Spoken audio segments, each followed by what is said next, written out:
Welcome to a world where ancient voices still whisper through the winds. Step into the timeless stories of native tribes, filled with sacred rituals, powerful legends, and deep-rooted wisdom. Grab your favorite drink, get comfortable, and prepare to walk the path of spirit, strength, and mystery. Tell us where you're watching from in the comments. Your roots matter here. If these stories move you, give this video a like and subscribe for more sacred journeys. The drumbeat are calling. Let the journey begin. They hunted sea lions with stone spears in raging storms. Their winter homes were dug into the earth, and their language, it almost disappeared without a sound. Today, the Alutiiq people are still here, fewer than 4,000 strong, struggling to pass on a culture shaped by tides, torn by colonizers, and stitched back together by memory. This is not a story of extinction. It's the story of a people learning how to breathe again beneath the weight of water and time. The sea doesn't just surround the Alutiiq, it breathes with them. It holds their past like driftwood, their dreams like fog. On Kodiak Island and the ragged shores of southern Alaska, the Alutiiq didn't simply survive near water, they were born inside it. To this day, elders say that you can't understand who they are until you understand what the sea gave them and what it took. Their world wasn't measured by roads or fences, but by the rhythm of tides and the direction of wind. In villages built where rivers kissed the ocean, canoes weren't tools, they were lifelines. These kayaks, or kayak, were more than just carved vessels. Each was a slender, sacred extension of the body, wrapped in stretched sealskin and stitched. With patience, they sliced through freezing waters, navigating fog so thick you could disappear within arm's reach. Men hunted sea lions in winter gales, steering silently toward danger, reading the waves like old songs. And when they speared a seal or harpooned a whale, they didn't just bring back meat, they brought back stories, because every creature had a spirit, and every hunt was a prayer. Even the tools were alive in their own way. A harpoon wasn't just sharpened, was honored. It was carved by hand, with stone tips fitted with perfection, lashed with sinew, and passed down like a whispered promise. Boys weren't just taught how to throw, they were taught how to respect what they struck. The Alutiiq believed in the balance of things. You could not take without giving. After a successful hunt, offerings were left on shorelines, small pieces of meat, seaweed, or song. Gratitude was a survival skill. Without it, the sea would not forgive you. Inside the homesick Koak, built partially underground to stay warm against Arctic winds, families gathered in flickering firelight. The air was thick with seal oil and laughter, driftwood smoke and lullabies. Grandmothers told stories, not from books, but from memory, passing down tales that wrapped the mind like the warmth of a blanket.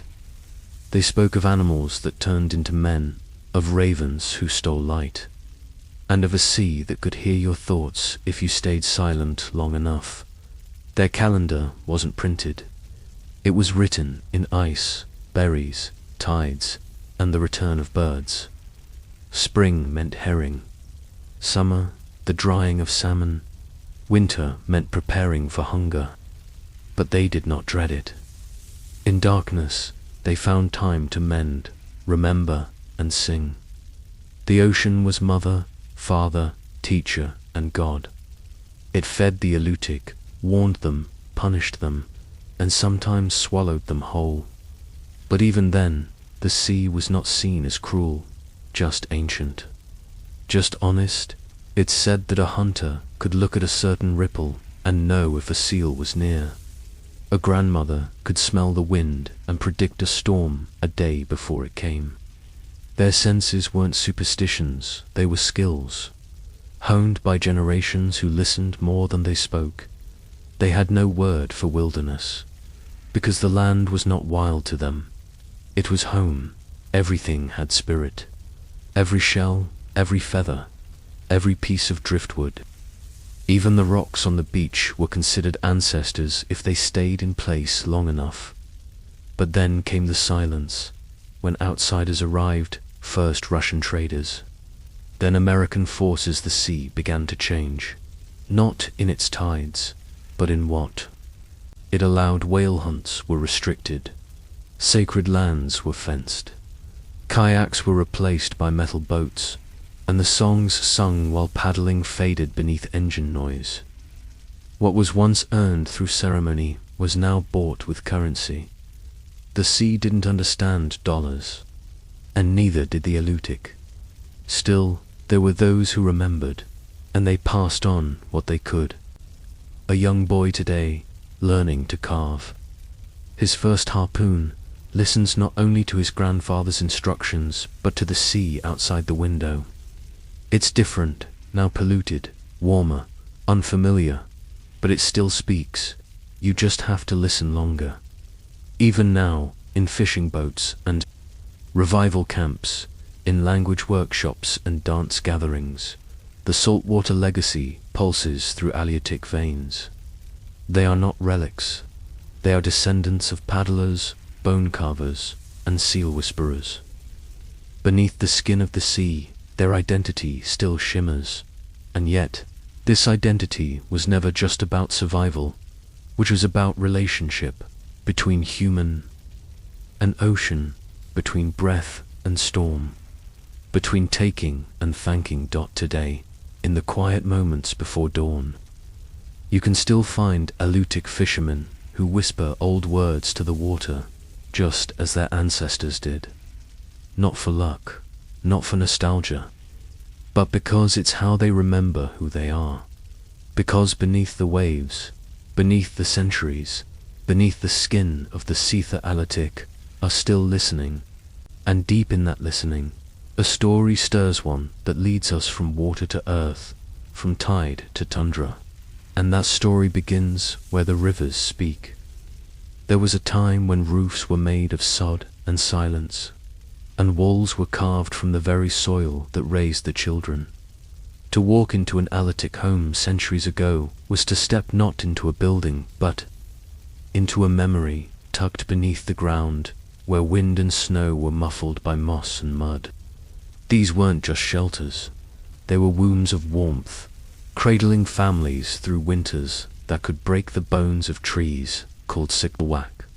These semi-subterranean homes were dug deep into the earth, low and round like nests, with driftwood frames lashed together with whale sinew and sealskin. The roof heavy with grass and snow blended so perfectly into the landscape that a stranger could walk right past a village and never know it was there. Hidden, quiet, warm. That was the Alutiiq way. Inside, the air was thick with wood and whale oil, and the flickering light of stone lamps painted the walls with soft gold. Families gathered in a single space. No rooms, no hallways, just stories, songs, and silence shared under one roof. Everything was communal warmth, food, sorrow, joy. Children didn't grow up with toys from stores. They learned by watching, by copying, by helping. A little girl might sit beside her mother, sewing seal gut into waterproof parkas, learning that each stitch was as much about survival as it was about care. A boy might learn how to carve by shaping a bird out of bone before he ever shaped a harpoon. And when they misbehaved, the punishment wasn't loud. It was a sharp glance from a grandmother, or a task left undone until dusk. There was no concept of mine in these homes. A seal caught by one man was food for everyone. A pair of mittens made by one woman would warm the hands of another's child. The survival of one was tied to the survival of all. Even fire was shared passed from home to home when one hearth burned low. Marriage was a quiet ceremony. There were no rings, no witnesses, no loud declarations. A man might begin sleeping at the woman's family home, and if he stayed and worked and proved himself useful, he became part of the home's rhythm. Love wasn't announced. It was demonstrated in shared chores, carved gifts, and meals divided evenly. But not all relationships were gentle. Power still shifted. Taboos still held firm. If a young person spoke disrespectfully or disobeyed elders, shame was the strongest. Punishment, banishment, not from the village, but from the warmth of belonging that was colder than any winter outside. Above ground, the world was harsh and sacred. Below, in these earthen cradles, life unfolded with rhythm and care. Grandparents whispered stories as smoke curled upward. Parents mended nets while humming lullabies made of wind and wave. And children quiet, curious, watching absorbed a language of patience that couldn't be taught in any school. But that world began to fracture when outsiders saw these villages not as homes, but as primitive curiosities. The Russians came. First, bringing fur trade and disease. Then the Americans, with churches, forced relocations, and wooden houses that stood tall but felt cold inside. Suddenly, living beneath the earth was no longer seen as wise. It was seen as shameful. Children were taught that real homes had four walls, straight roofs, and windows. That warmth came from furnaces, not families. That silence was ignorance, not reverence. The Sikelwak were abandoned, collapsed, swallowed by the land. But their memory was not. Because even as modern homes replaced old ones, the rhythm of the past lived on. Today, some Alutiiq communities are rebuilding those homes, not as relics, but as lessons. Reconstructed villages show children how their ancestors lived, not in poverty, but in harmony. And when a young person steps down into one of these earth homes, they often fall silent. The low ceiling demands humility. The fire demands stillness. And the air thick with history asks only one thing. Remember, because the land remembers. It remembers the footsteps of barefoot children across mossy thresholds. The laughter of mothers slicing fish beside the hearth. The slow, quiet breathing of an elder wrapped in seal fur as snow blanketed the world above. The Alutiiq didn't just build homes in the earth. They built a culture that prized humility over pride, presence over possession. They understood that warmth doesn't come from what's around you, it comes from who's around you.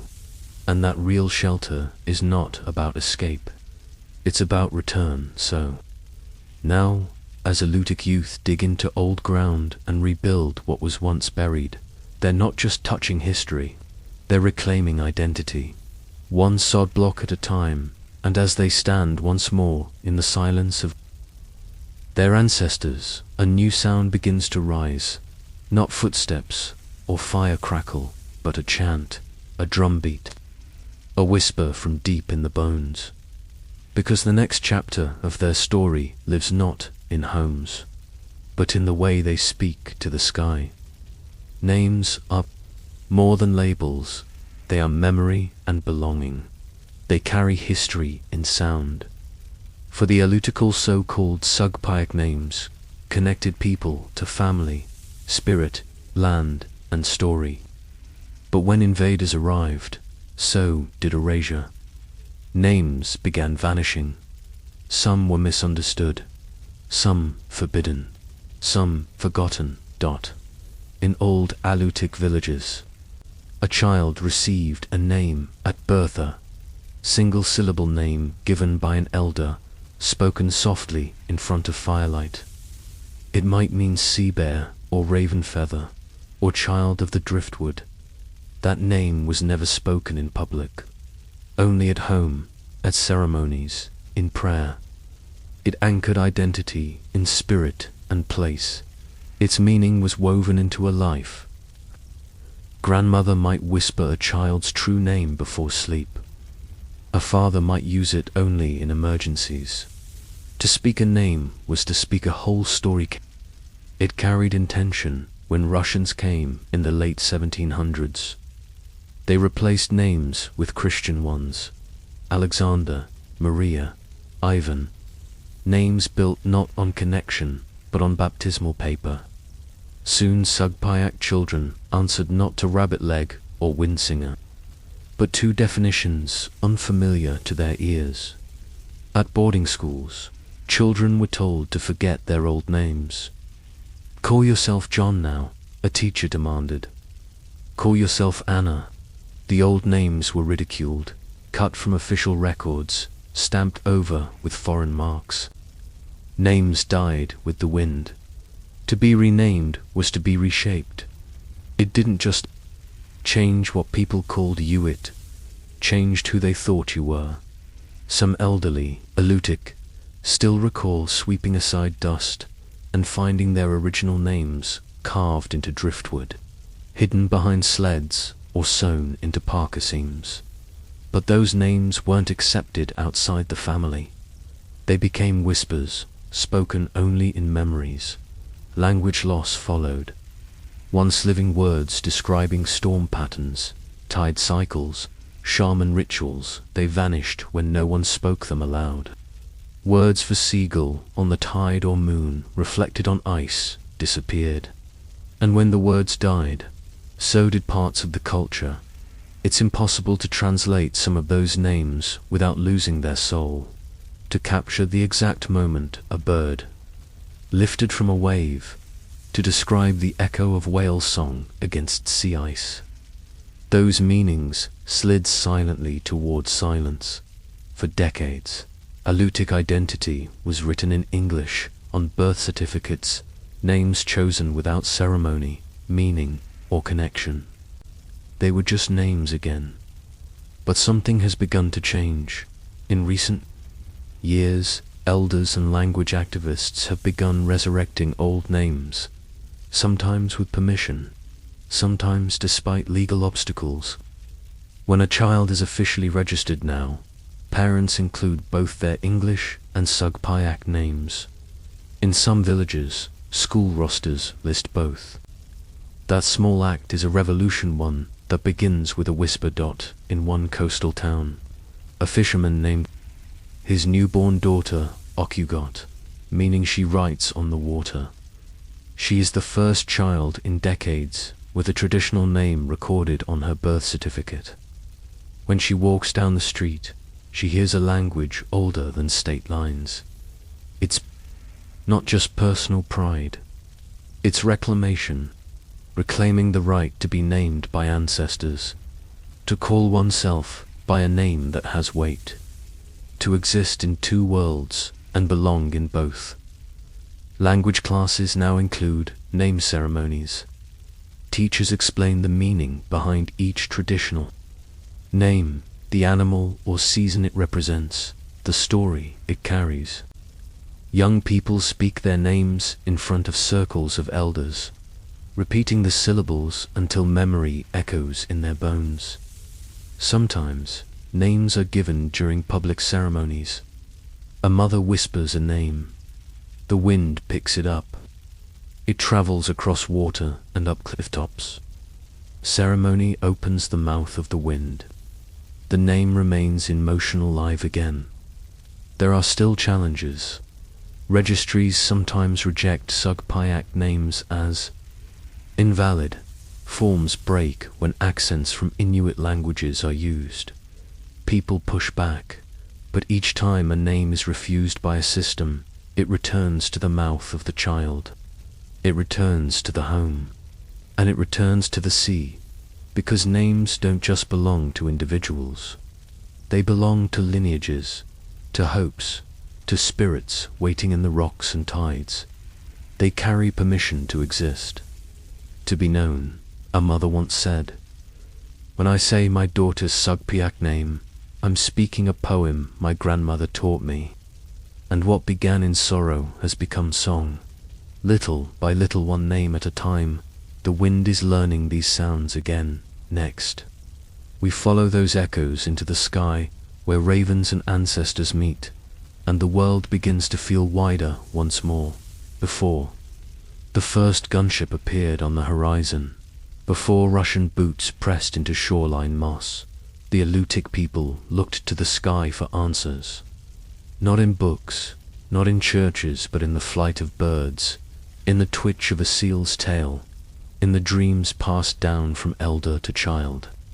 Among them lived the spirit hunters, men and women who could walk both the visible and invisible worlds.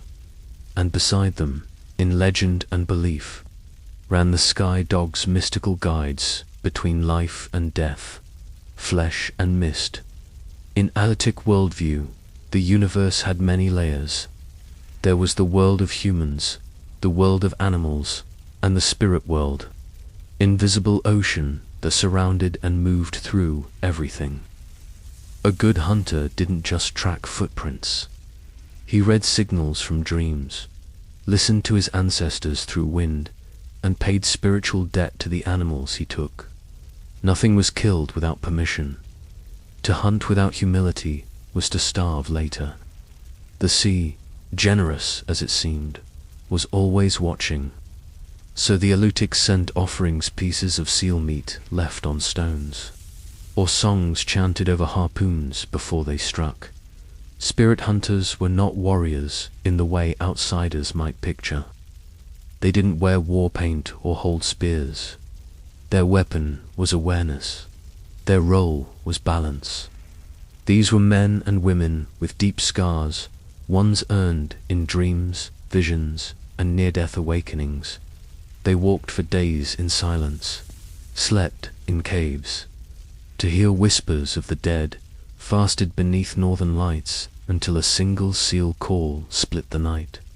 And sometimes, when illness or misfortune swept through a village, it was the spirit hunters who crossed into the unseen and came back with answers, messages hidden in bird feathers, warnings in snowdrift patterns. One of their oldest beliefs told of the sky dog's spirit animals who traveled with the dead to the next life. These creatures had no single form. Some said they looked like foxes made of cloud. Others said their eyes glowed like polished ice.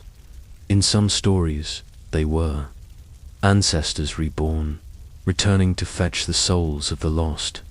During storms, children were told to stay quiet, not just for safety, but out of respect. That wind is full of howling sky dogs, elders warned. They're searching for souls not ready to leave. If a person died suddenly, especially at sea, community performed sky dog rituals. A carved mask would be placed near the body, representing the spirit guide. Drums would beat in rhythms meant to call the creature down, guiding the departed home. In Alutiiq culture, death wasn't an end, it was movement. And if a soul wandered too long without help, it could bring sickness to the living. That's why spirit hunters existed, to chase down souls, retrieve stories, and return balance when Russians and missionaries came. These practices were condemned as sorcery. Spirit hunters were labeled heretics, and their tools, drums, carvings, amulets, were burned. The very language used to describe spirit travel was called devil's talk, but people remembered in silence. Some elders say they dreamed of sky dogs even when speaking of them was forbidden. Others passed stories secretly disguised as bedtime tales, carried through lullabies and animal carvings. One woman recalled her grandmother drawing spirals into the snow with her cane. She didn't know it at the time, but the spirals were maps, paths that spirit hunters once walked across dreams. Today, pieces of that world are returning. Cultural revival programs on Kodiak Island and nearby villages now teach young Alutiiq how to read animal signs, how to perform the old dances that mimic spirit movement, and how to carve sky dog masks from driftwood. In some ceremonies, elders reenact spirit hunts using shadow puppets against the walls of longhouses. Children sit wide-eyed as the shadows flicker wolves, ravens, whales, all chasing a single human soul across mountain ranges made of breath and flame. These are not just stories, they are roadmaps, because in a world where so much has been taken, spirit stories give the Alutiiq a place to walk, a reason to breathe, a language that doesn't need translation. Even those who don't believe in sky dogs anymore still feel something stir when the northern lights ripple, when the tide pulls strangely, when an owl lands silently and watches without blinking. There's a sense that not everything has been lost, that maybe the spirit hunters are still out there, walking, somewhere between light and mist. They might not wear carved masks anymore, but their work continues in the hands of artists, in the dreams of children, in the songs hummed during fishing seasons. And so we follow them.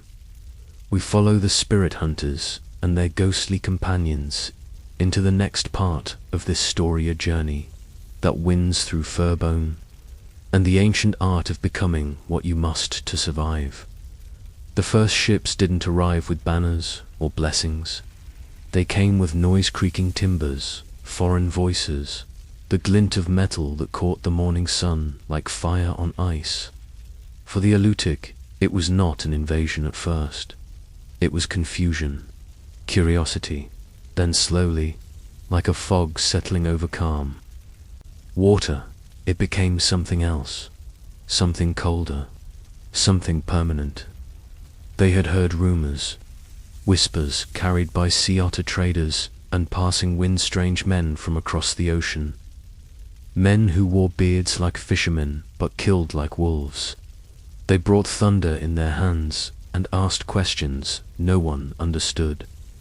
The Alutiiq people, whose world had been shaped by tides, dreams, and seal hunts, soon found themselves standing before men who took without asking and spoke with their hands on weapons. It was the late 1700s, and what began as contact turned quickly to conquest. The Russians came not as diplomats, but as fur traders. They were hungry not for food, but for wealth. Sea otter pelts, thick and glossy, were worth a fortune in China. And Kodiak Island, with its rich coastline and skilled hunters, became a hunting ground in more ways than one. At first, the Alutiiq bartered. They traded fish, baskets, bone tools. They welcomed the strangers with cautious hospitality. But the exchange was never equal. The Russians wanted more, always more. When the people had no more goods to offer, the traders demanded labor. When they refused, the violence began. Fathers were taken from their homes and forced into boats to hunt sea otters under the threat of death. Sons who resisted were beaten, daughters were stolen, entire villages were burned as warnings. The old stories speak of this time as the coming of men with cold eyes and louder gods. One village elder recalled that even the animals seemed to know something was wrong. The seals hid deeper in the water. The birds stopped singing. The ocean, once a mother, turned silent. The Russians established outposts, brought Orthodox priests, and baptized the Alutiiq by force or bribe. They handed out Christian names and demanded that old ways be buried. Drums were banned, masks destroyed, language punished. The very soul of the people was treated like an enemy. And yet, the Alutiiq did not vanish. They adapted with quiet defiance. They learned the Russian tongue to survive, but spoke Alutiiq in secret. Women braided their hair with beads shaped like stories, hiding ancestral meanings in plain sight. Hunters pretended to pray in church, but still whispered thanks to the sea spirits before setting their nets. One of the most tragic chapters unfolded in 1784, on a small island off the coast of Kodiak. Refuge Rock, known as Alutiiq, became the site of a massacre. Hundreds of Alutiiq people had gathered there to escape Russian violence, but the Russians found them. Cannons opened fire on the unarmed crowd. The water turned red, and in a single day, a generation was lost. Survivors fled into forests and caves. Mothers buried the names of their dead in the soil, afraid even to speak them aloud. Refuge Rock became sacred ground, not just for mourning, but for remembering. Even today, descendants visit the island not as tourists, but as witnesses. They walk quietly, leave stones or feathers behind, and let the silence speak for those who never came home. But history didn't stop at massacre. It rolled on, deeper and darker. The Russians established a colony. They renamed places. They taught children to forget, and slowly, like frost killing a root system underground, they tried to erase what they could not understand. Still, fragments endured, a lullaby sung with Russian melody but Alutiiq rhythm, a prayer that mentioned both God and the storm, a carving that held two meanings, one for the colonizers, one for those who remembered. The Russian period left deep scars, but it also left unexpected traces, like church domes with raven feathers hidden inside, like baptism records written beside burial maps. It was a twisted braid of survival and silence, a chapter where the Alutiiq were neither fully defeated nor fully free. By the time the Americans bought Alaska in 1867, the damage was done. But not all was lost, because while the Russians came with guns and greed, they could never fully grasp what they were standing on, a land that listened, a people who watched, a language that curled like smoke and clung to stone. The Alutiiq remember not through monuments, but through practice, through songs brought back, through names etched into the tides, through stories told in kitchens and canoes. And in every one of those stories, there is a moment when the sea darkens, the sky falls quiet, and the stranger's ship looms near. That moment still echoes today, because even now, when the ocean is calm and the gulls cry overhead, the Alutiiq know what it means to lose the world and still remain standing on its bones. And in the next chapter, we leave the firelight of survival and walk into the flickering shadows of memory, where every mask, every carving, every secret song becomes a rebellion carved in driftwood. They poured water on their heads and called it salvation, but the sea had already blessed them, long before ships with gilded crosses came ashore. The Alutiiq people had their own ways of becoming whole through the salt of the ocean, the smoke of dried fish fires, the whisper of a grandmother's voice repeating a name older than memory. Baptism, as the Russians brought it, was not a gift. It was a ceremony forced upon trembling children, grieving widows, and proud hunters, performed in languages they didn't understand, in chapels that smelled of candle wax and foreign gods. They were renamed, reshaped, and rewritten in ledgers no one asked them to sign. The Russian Orthodox Church arrived like a shadow behind the fur trade. At first, it came in silent icons, tucked under the arms of priests, words of peace on their lips, but peace, as the Alutiiq would come to understand, was a blade disguised as prayer. The missionaries said it was holy. They said the old ways were evil. They said the drumbeats were devilish, the carved masks were idols, the sea spirits were lies. So the baptisms began. One by one, children were brought forward, some with confusion in their eyes, others with tears down their cheeks. The priests dipped their hands in holy water. Names like Igvat and Atanagom were erased, replaced with Ivan and Maria.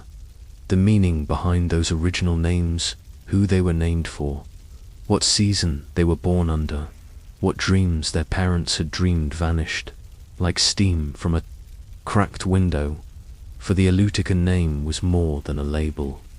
It was a story, a map of lineage, a quiet echo of ancestors that lingered long after the tongue stopped speaking. Losing a name was not a minor loss, it was a form of spiritual amputation. But the Russians didn't see it that way. They believed they were saving souls. They believed they were offering light. What they didn't understand, or refused to understand, was that the Alutiiq already had light. It burned in the oil lamps inside their sod houses. It glowed in the faces of their elders. It shimmered in the voices of their singers, who could make even sorrow feel like sunrise.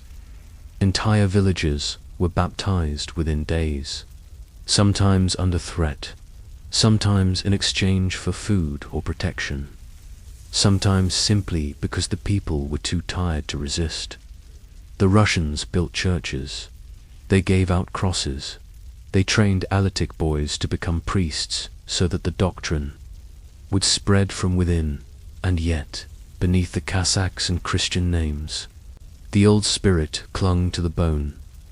Many elders played along, not out of belief, but out of survival. They knew what happened to those who resisted. They had seen sacred carvings burned, burial sites trampled, and ceremonial masks confiscated as heathen relics. So they nodded, they learned the words, they walked into churches, but at home they still spoke to the ancestors.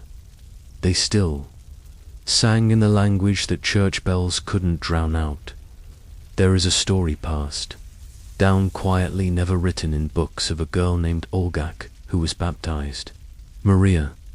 She was told never to speak her old name again, but every night, before bed, her grandmother would whisper it into her ear, over and over, like a lullaby. Ulgak, Ulgak. Years later, after her grandmother passed, Maria stood in front of a Russian priest and said nothing. Then she turned to the sea and called out to the wind using the name that had never left her skin. That was how resistance survived. Not through war, but through whispers, through memory. The Russians thought they had cleansed the land. They thought they had baptized a people into submission.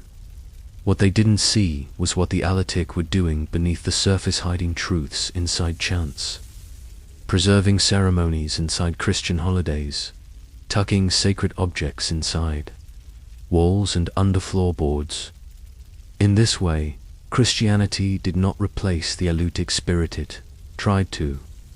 But what it built was a strange, blended terrain. Churches with raven feathers hidden behind icons. Altars built where the earth spirits were once honored.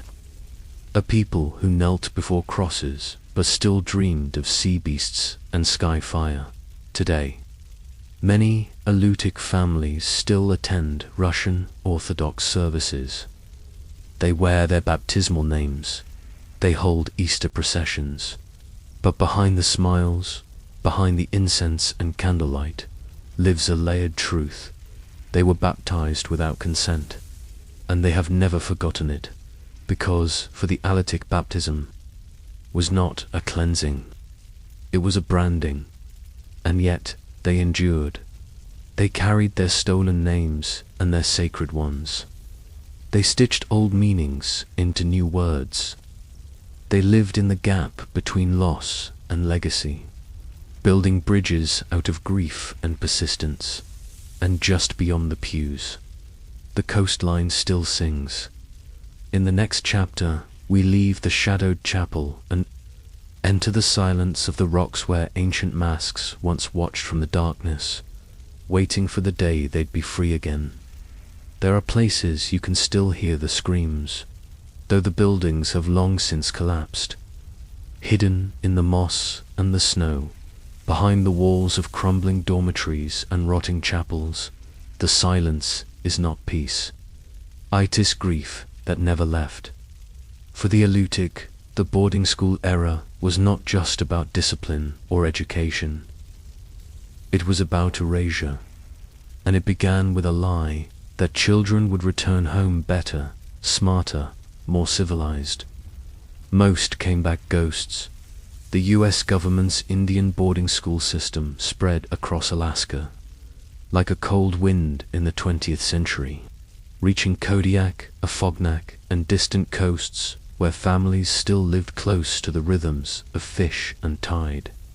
Priests and officials arrived with forms and uniforms, promising opportunity and hope. What they took were children, sometimes with consent, often without it. Imagine being 7 years old, fluent only in Sugpiaq, knowing only the hands of your mother and the scent of the bay. Then imagine those hands pulling away, the language forbidden, the scent replaced by bleach and iron. The boats took them far, sometimes hundreds of miles. Many never saw their villages again, and many didn't survive long enough to try at these schools. Everything sacred was treated like disease. If you spoke your language, you were beaten. If you told stories of Raven or the Sky Dogs, you were mocked. If you cried for your family, you were called savage. Hair was cut. Names were changed. Bodies were washed in ways that felt more like punishment than hygiene. The goal wasn't to teach it, was to convert, control, and cleanse. Children wrote home in English because their native words were taken from them. Many forgot how to say mother or ocean in the tongue of their birth. Others remembered but stayed silent. Silence, they learned, was the only way to survive. It was safer than speaking, safer than dreaming. Some were abused, others were buried.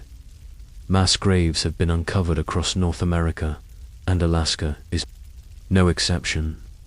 Though fewer records were kept, oral history does not forget. Elders still whisper of friends who left and never returned. Some say their names, others cannot. They were erased so completely that only the wind remembers them. The Alutiiq tells stories now of little boys with bruised knees and girls who scrubbed floors until their fingers bled. Some were model students. The ones who smiled, followed rules, earned praise.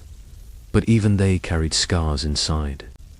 They laughed with their classmates, but cried alone under wool blankets at night, whispering the names of their villages like a secret prayer. Boarding schools didn't just remove children. They broke the links between generations. When these children returned home, many no longer understood the ways of the sea or the chants of the elders. They didn't know how to carve a kayak or clean a salmon the Alutiiq way. Some had learned to be ashamed of their families. Others had simply forgotten how to belong. It created a silence, not just in conversation, but in spirit. Traditions went unspoken. Stories went untold. Elders stopped teaching because the children no longer listened, or couldn't, and that silence became inherited. Decades later, the children of those children were still grieving without knowing why. They battled shame, addiction, and identity loss. Some had never set foot on the islands their grandparents came from. Others felt an aching emptiness they couldn't explain. The silence had passed through the blood, but not forever in the last 20 years. Alutiiq communities have begun breaking that silence. Survivors have stood up and spoken their truths. Painful, raw, unflinching truths. They've named their abusers, they've named their dead.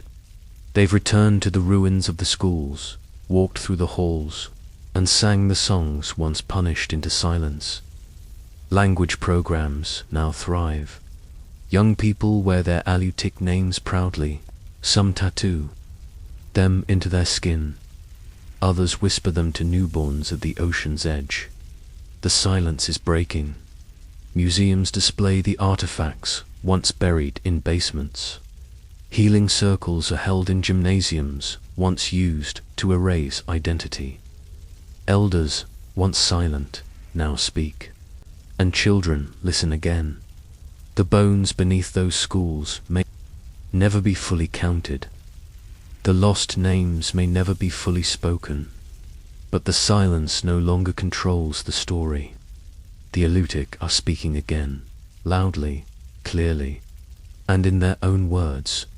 What was once buried is rising. Not in revenge, but in memory. Because they know now, healing doesn't mean forgetting. It means remembering with purpose. Speaking with courage. And building something beautiful on land that once held only grief. And so, as the drums return and the stories grow louder, we step into the next chapter, where broken spirits are painted back into wood, and what was taken begins to return home. The wind on the coast carries a rhythm older than memory. It rushes over stones, curls through the tall grass, and whispers over the bones of whales buried beneath the village. Among the Alutiiq music was never just sound. It was survival, story, and spirit. And for one widow who refused to be silenced, it became the heartbeat of defiance. Long before missionaries crossed the sea, the Alutiiq shaped their lives around the songs of the ocean. The drum was their compass, carved from wood, stretched with seal gut, rimmed with ivory or bone.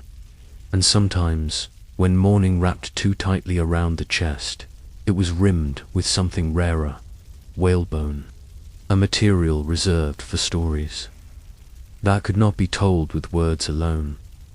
They say a woman once carved her grief into such a drum. Her husband, a skilled hunter, was taken by a Russian bullet during a raid that left the village broken and burning. She buried him by the cliffs, where the seals still barked and the tide whispered secrets. But grief like hers had no language left, so she carved instead, shaping her sorrow into a round frame of drifted whalebone. She tied it with sinew, she painted it with ash, and when she struck it, the sound did not echo, it throbbed her. Drums sang only at night. It carried over the water and under the stars. Children said it sounded like the sea weeping. Elders said it was the earth remembering. But the woman never spoke of it. She didn't need to. The drum said what her mouth could not. This is not legend alone. Across the Alutiiq coast, whalebone drums have been recovered from caves and burial sites.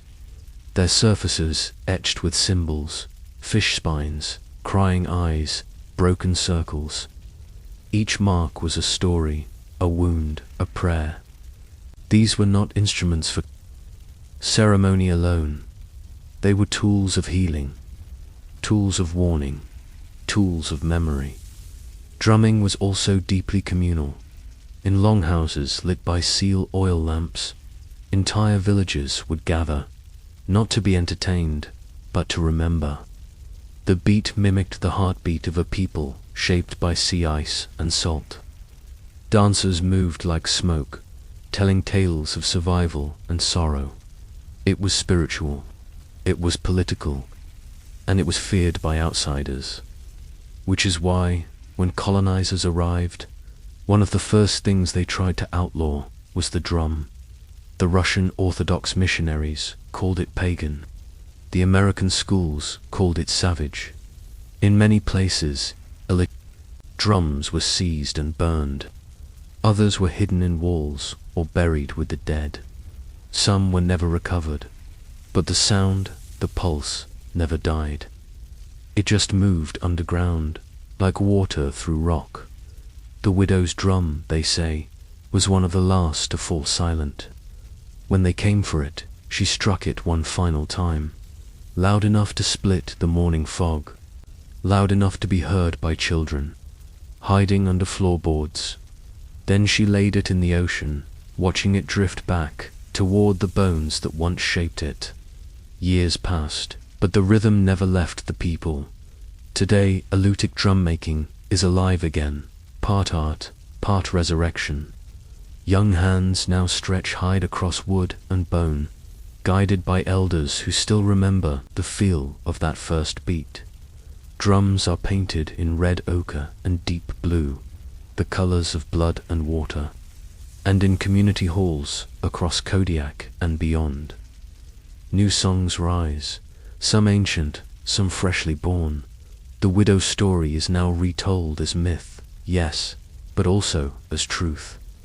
Because every Alutiiq drum is a widow's drum. Every beat carries the name of someone taken. Every rhythm is a refusal to forget. Whalebone is still used by few. Its rarity makes it sacred. But when it appears, carved from the remains of giants who once swam the cold Pacific, it brings with it the weight of every grief that ever went unsung. Modern Alutiiq women now lead dance circles. They compose new chants. They teach schoolchildren the sacred weight of rhythm. And they speak openly about what was once hidden, that drumming was, and is, a form of resistance. Because when a people are stripped of language, land, and lineage, the beat becomes the last thing they own. It cannot be translated. It cannot be legislated. It lives in the bones, and the bones remember. So when you hear the drum, whether carved from tree or whale, know this: it is not only a song, it is a strike against forgetting, a cry through the skin of time, a widow's voice, still echoing, still defying. And as her beat fades into the next moment, we follow it toward the firelight, where children now gather around new carvers and storytellers, eager to reclaim what was once forbidden. The ice creaks like an old door, the sea breathing just beneath its skin.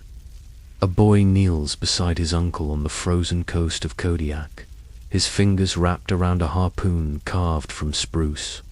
Across the channel, his iPhone buzzes in his jacket. Two worlds, one ancient, one blinking with apps, collide in the stillness. And somewhere between them, the boy must choose what kind of man he'll become. Seal hunting, for the Alutiiq, was never just about food.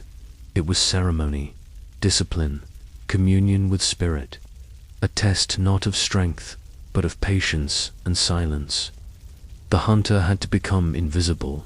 His breath matched the wind. His thoughts sank into the ice. The seal, intelligent, sacred, offered itself only to those who showed respect.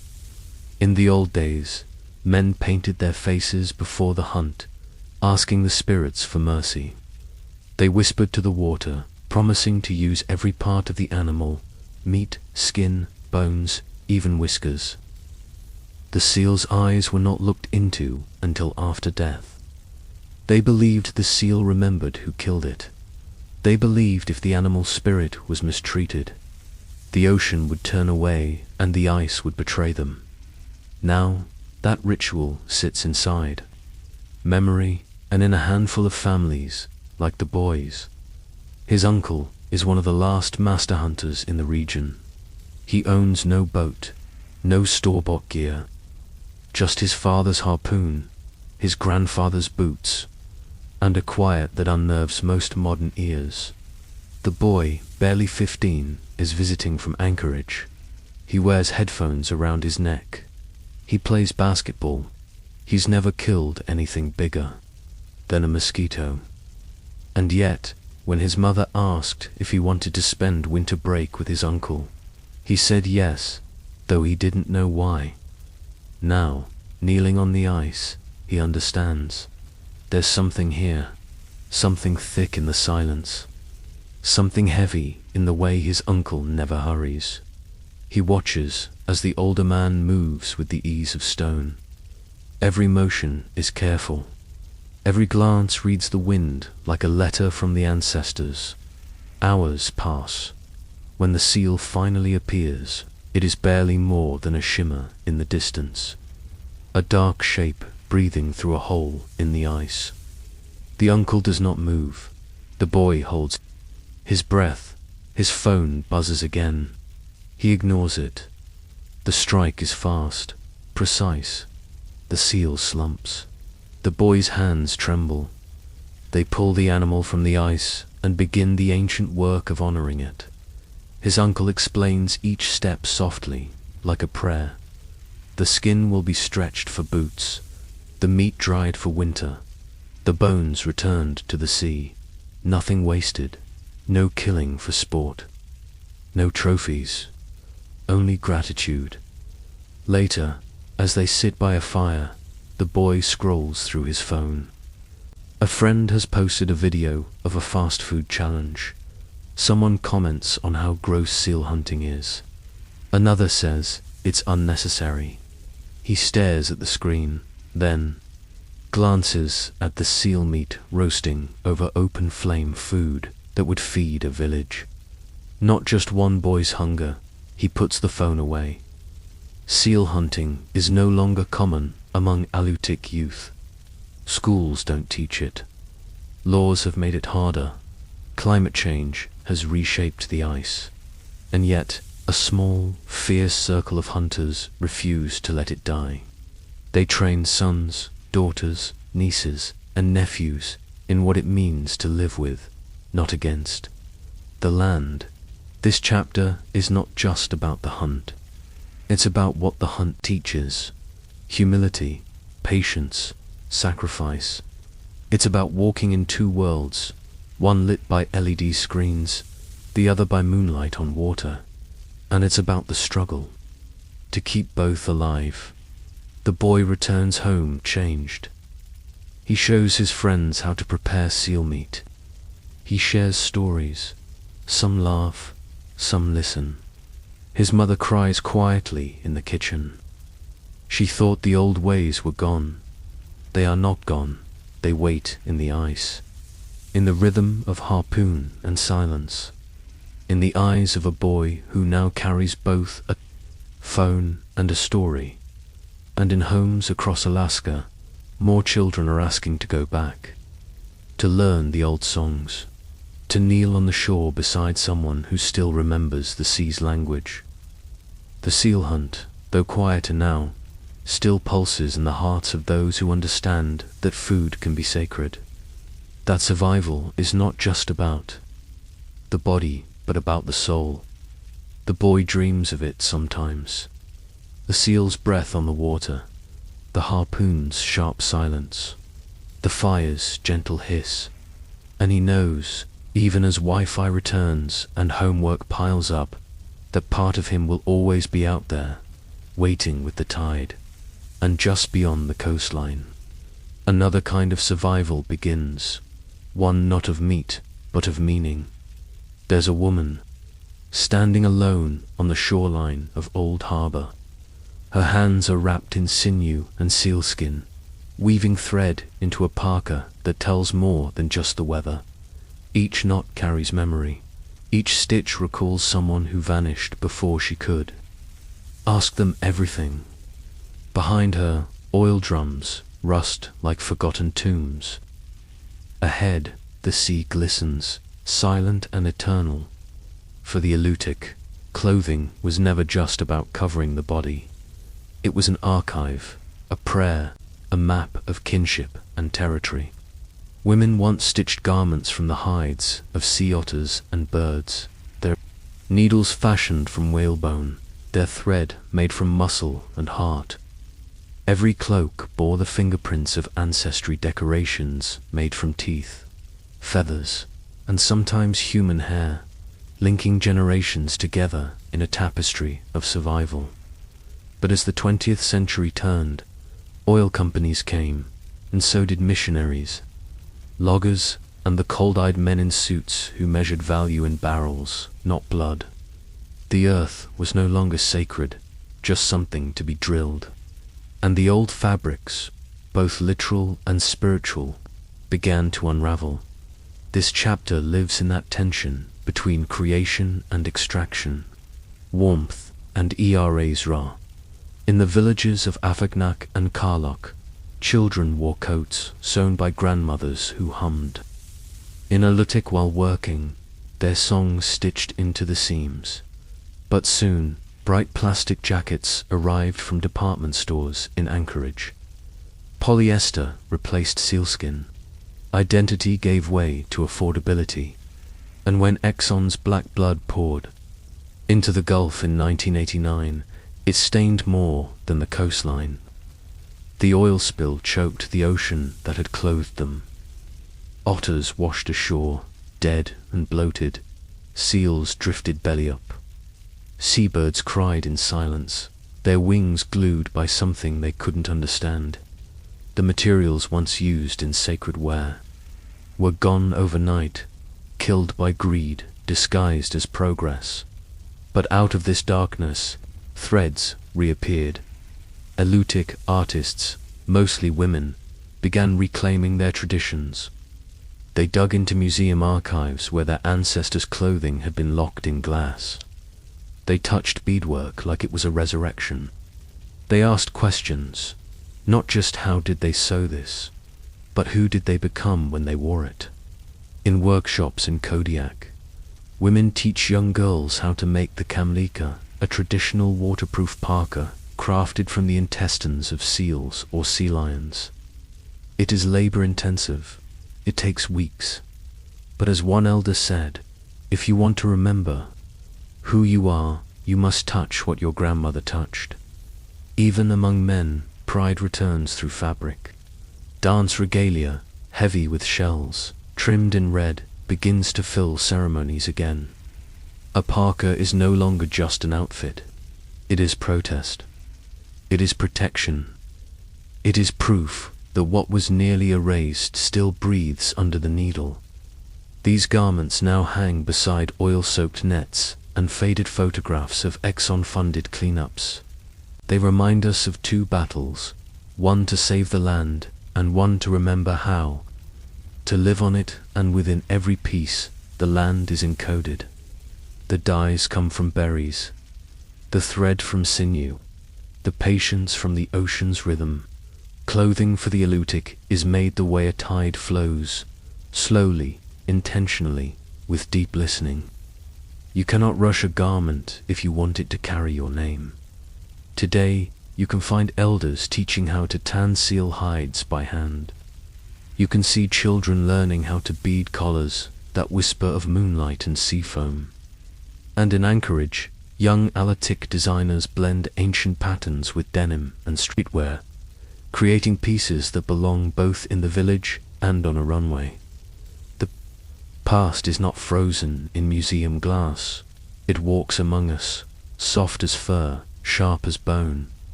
When the oil came, it promised jobs. It brought devastation. But what it couldn't take, not entirely, was the will to remember. The Alutiiq did not disappear. They adapted. They stitched stories into silence. They found thread in the ashes. And now, every parka worn at a ceremony, every robe gifted to a dancer, every hood sewn by candlelight is an act of resistance. A way to say, we are still here, and we still know how to sew ourselves together, no matter how the world tries to pull us apart.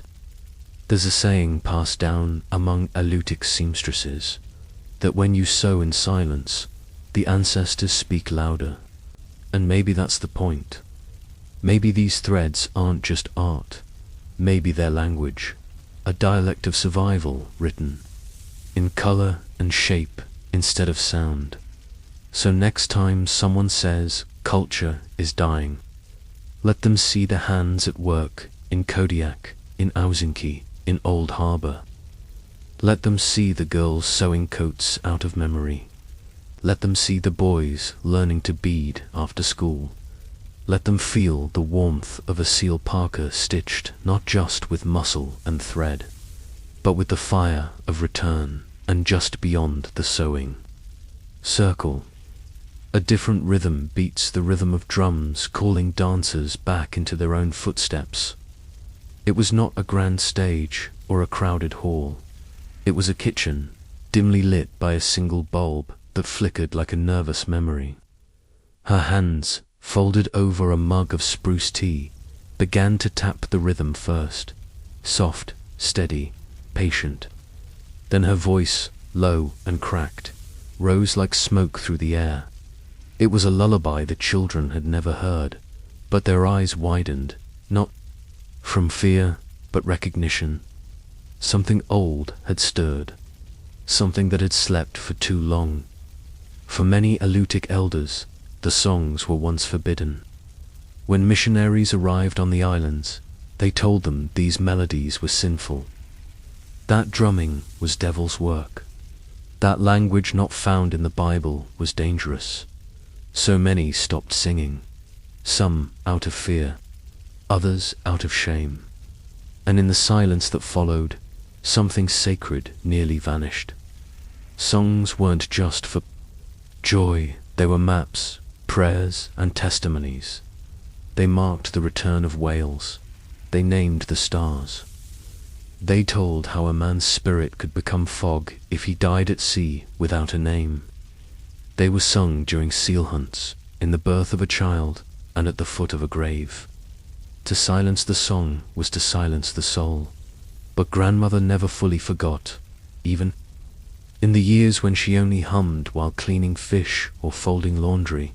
She held on to the rhythm. The young ones would hear it, those tiny threads of melody, not knowing their meaning, only that they made them feel full in a way English never could. And as she aged, the hums became lines, and the lines became verses, until the room filled once more with a voice that didn't ask permission. One elder said, "When my mother sang again, after 40 years of silence, it was like watching the ocean forgive the shore." Across the Alutiiq villages in Larsen Bay, in Port Lions, these resurrections began to echo, at first only in private. Whispered songs at night, verses shared in car rides, chants remembered during Buripikan, but soon they entered public space. Drumming circles formed, ceremonies reopened, and the young listened, not out of duty but hunger. Today, you'll find children at Alutiiq culture camps learning the songs their great-grandparents had to bury. Boys drum with a seriousness beyond their years.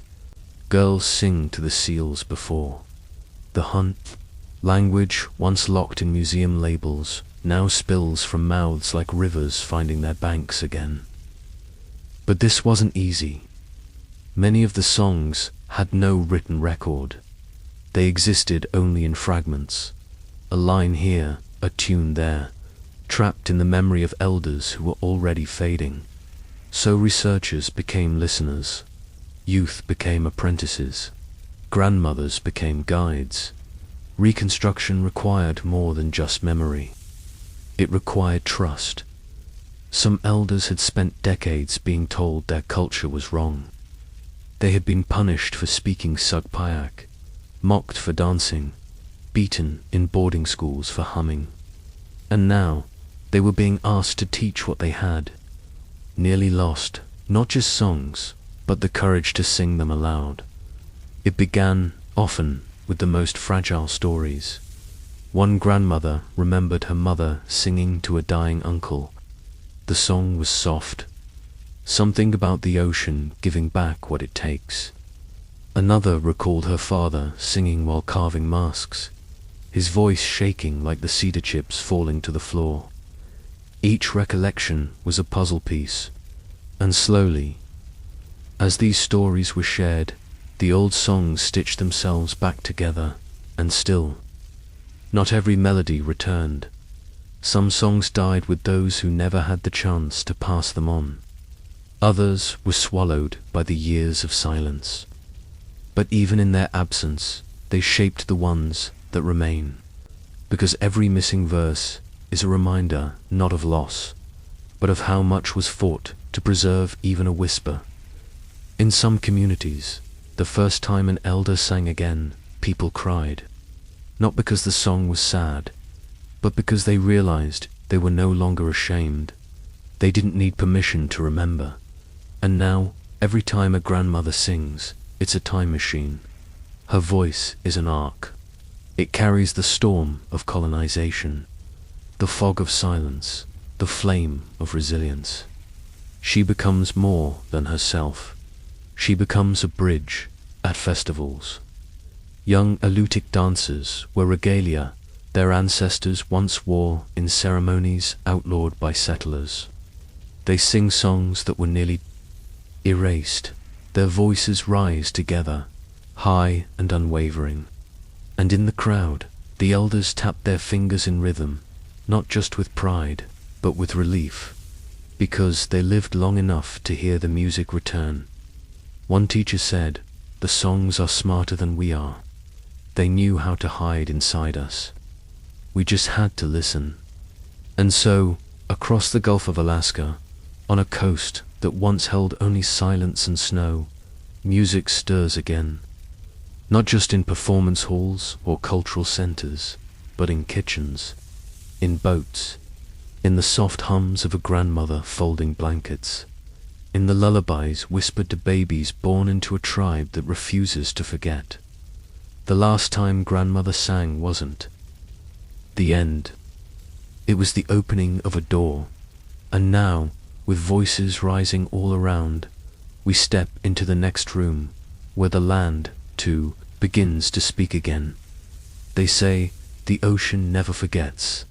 Every storm, every whisper, every paddle that ever touched. Its skin is still out there, echoing through the tide. And for the Alutiiq people, that truth runs in the blood. The sea was never just a backdrop. It was a mother, a library, a battlefield, a god. And even now, after centuries of change, there are those who remember how to listen to her. Long before maps carved Alaska into counties and boundaries, the Alutiiq moved with the sea. Their kayaks were more than boats. They were bones of whales stitched with memory. Men hunted with silence, reading the ripples like stories. Women gathered shellfish from shorelines they knew by heart, where each rock had a name. The ocean gave everything: seal meat, driftwood, songs. But it also took lives, time, language. Still, the people stayed close to her when Russian ships first cut through the fog in the 1700s. They came hungry for fur, for land, for control. They saw the ocean as something to conquer. But the Alutiiq saw it differently.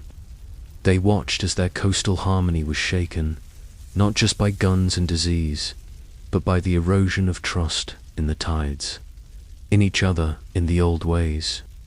Families were split, villages erased, but the sea kept its rhythm even when names were lost. For generations, survival meant adapting. Fishing became regulated. Traditions were rewritten to fit Western rules. Children were told to speak English, to dress like strangers, to forget the smell of the salt wind. But the sea never left their dreams. It was in the lull of sleep, in the taste of dried salmon, in the way they looked toward the horizon without thinking. Today, there are still elders who can name every current near Kodiak. They remember when the tide turned red during certain months. They remember the whale that swam too close to shore and was fed, not hunted. They remember the way seals would gather near a child born in winter. Their stories aren't myths, they're blueprints. Maps with no ink, only rhythm, and the youth are returning to them. At Alutiiq heritage camps, young people are learning how to build kayaks again, the traditional way, with driftwood frames and sea lion hide. They're learning how to gut a fish, not with rush, but respect. To speak to the water before stepping into it. And with every skill learned, there's something deeper that comes back. The confidence of belonging to something older than fear. Marine biology may chart the oceans, with satellite and sonar, but the Alutiiq still know to watch the birds. When gulls circle in a certain pattern, they know a school of herring is near. When the moon rises pale and sharp, they know the weather will shift. It's science passed through stories, stories told at dusk, beside fires, with hands still, smelling of salt. In these stories, the ocean isn't a thing, it's a being. She is moody, generous, punishing, a spirit with rules. To cross her, you must ask permission. To take from her, you must give something back, a prayer, a gesture, a piece of your ego. That humility is sacred, and it's what keeps the Alutiiq from becoming just another tale of lost people and fading songs. Even now, as climate change warms the waters and disrupts migration paths, the Alutiiq remain watchers of the sea. They notice things scientists miss: a change in fish fat, a new silence where birds used to scream. They bring this knowledge to meetings, to conservation efforts, to classrooms, and sometimes they're told it's not data, but in truth, it's older than any spreadsheet. It's lived memory. On a Fognak island, one elder stood by the shore and said, "The ocean raised me. My real mother gave birth to me, but the sea taught me how to survive." He wasn't being poetic. He was being precise, because for the Alutiiq, the ocean is still a parent, still a teacher, still a test. And so, in the quiet hours, you might hear a child singing to the waves, not because they're trying to be traditional, but because it feels right. You might see a young hunter pause before casting his net, remembering the blessing his grandfather whispered once.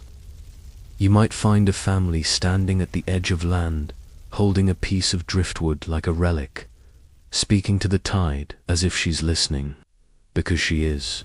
The ocean remembers the people, and the people remember the ocean. In this bond, not written, not signed, but felt, lies the survival of a culture that should have disappeared, but didn't, because the water still moves, and someone is always watching. As we close this journey through memory, pain, and resilience, we return to where it began. A people born of salt, silence, and sound. A people who, despite everything, carry their songs, their language, their names, like fire across the frozen horizon. The story isn't over. It's just changing tides.